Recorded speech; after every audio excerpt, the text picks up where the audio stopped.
कि सरकार हमने 2014 में बनाई थी हरियाणा में। पूर्व में संगठन मंत्री के नाते या अन्य जिम्मेदारियों के नाते में पूरे हरियाणा में भी और देश के अन्य प्रांतों में भी लगातार मेरा जाना रहा।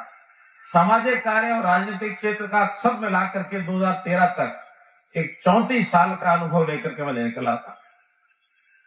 ये एक अलग कहानी है कि मुझे कहा गया कि आपको विधानसभा का चुनाव लड़ना है। करनाल विधानसभा के बारे में मुझे कहा ये अच्छी सीट रहेगी। मैंने कहा हरियाणा में कोई भी सीट रहेगी, अगर करनाल नहीं होती, नीलो खड़ी भी होती, तो मुझे विश्वास है कि आप लोग जरूर उस काम को, अपनी भूमिका को निभाते। अब चूंकि कहीं एक जगह से लड़ना है तो वो बारी करनाल की आई।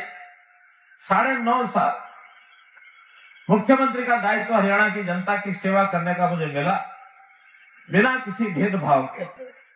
ये सब किया है, सब अपने कार्यक्रम में बताया है, अपने अनुभव में किया होगा।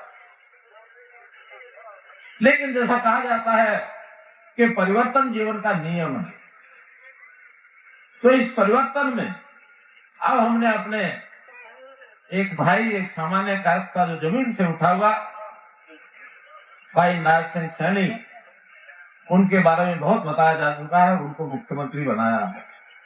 अब एक परिवर्तन हुआ है। आज मैं बैठे बैठे सोच रहा था कि मैं जब बोलूंगा तो क्या बोलूंगा, गाड़ी किस तरह बढ़ेगी। क्या जो आप मेरा स्वागत कर रहे हैं, अभिनंदन कर रहे हैं, उधर गाड़ी बढ़ेगी, या 9.5 साल के बाद मैं यहाँ से विदा होकर के, मुख्यमंत्री से विदा होकर जा रहा हूँ, तो विदाई पार्टी के रूप में बनेगी। क्यों, क्या जवाब है?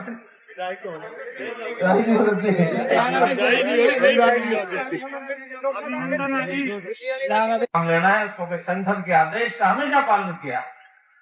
कभी भी इतने समय में अपने लिए कोई इफ बट नहीं किया। और मैं तो जब संगठन मंत्री था तब ये बात कहा करता था कि किसी भी कार्यकर्ता को अपने बारे में सोचने की कोई जरूरत भी नहीं है और कोई उसको सोचने का अधिकार भी नहीं।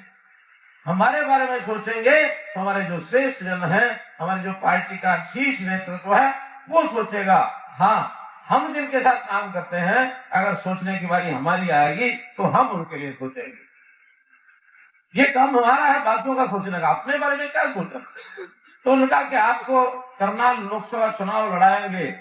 कभी संगठन के साथ में कोई इफ बट नहीं की, शर्त नहीं रखी, लेकिन मन में आया कि एक छोटी बात का संकेत में प्रधानमंत्री को कर दूं कि मैं लोकसभा का चुनाव तभी लड़ने के लिए तैयारी करूंगा जब हमारे वर्तमान सांसद संजय भाटिया जी की सहमति होगी। ये अगर अपना समर्थन देंगे तब मैं आगे बढ़ूंगा।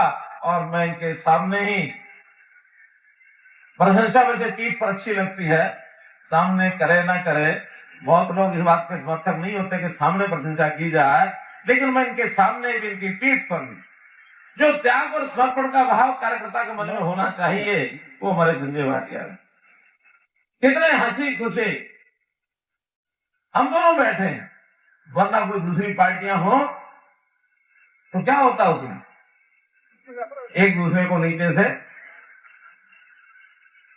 अगर कोई कुर्सी लेने की बात आ जाए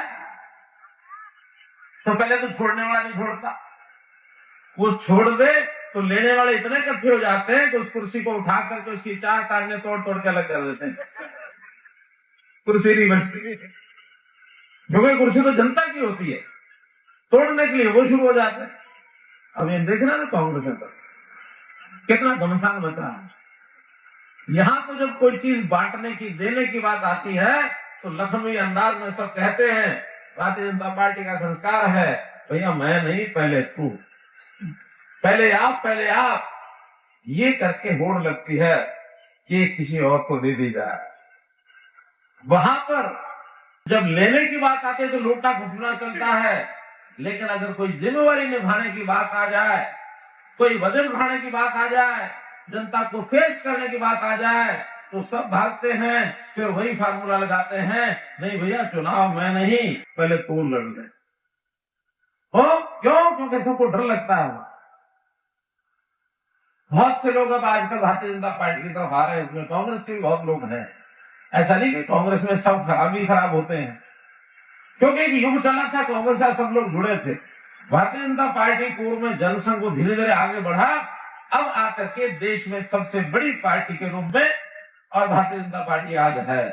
करोड़ रुपए सिर्फ 5 साल में माननीय मनोहर लाल जी ने एक नीलाखड़ी विधानसभा में देने का काम किया। साथियों, कभी भी अगर हम जब से हरियाणा बना है, अगर हम उसके सबका विधायकों का सब तक जोड़ लेंगे तो इसका 50% भी नहीं होने का। सिर्फ 1100 करोड़ रुपए की सौगात नीलाखड़ी विधानसभा में दी है। हर गांव में बड़े बड़े अपने कम्युनिटी सेंटर, हमारे मंडियों में किसान भाइयों के लिए रेस्ट हाउस, हमारे बच्चों के खेलने के लिए बड़े बड़े स्टेडियम, ये मान्य टूट जाते थे बच्चों की इंटरव्यू देते देते। और कोई बच्चे को जब इंटरव्यू देकर आता था पता लगता था कि ये तो कोई और लग गया, और बाद में पछतावा लेकर बैठ जाते थे, फिर इंटरव्यू देने लगते थे। लेकिन 1,30,000 के आसपास पूरे प्रदेश के बच्चों को नौकरी देने का काम माननीय मनोहर लाल जी ने किया। और हमारे हल्के से हर गांव में कम से कम 25-25, 30-30 बच्चों को नौकरी देने का काम सरकार ने किया। ऐसे बहुत से काम है। बाकी हमारे माननीय मनोहर लाल जी का, क्योंकि साथियों लोकसभा का चुनाव है और लोकसभा के चुनाव में आप सबका आशीर्वाद, आप सबका प्रेम माननीय मनोहर लाल जी को मिलेगा, ये मुझे पूरा विश्वास है।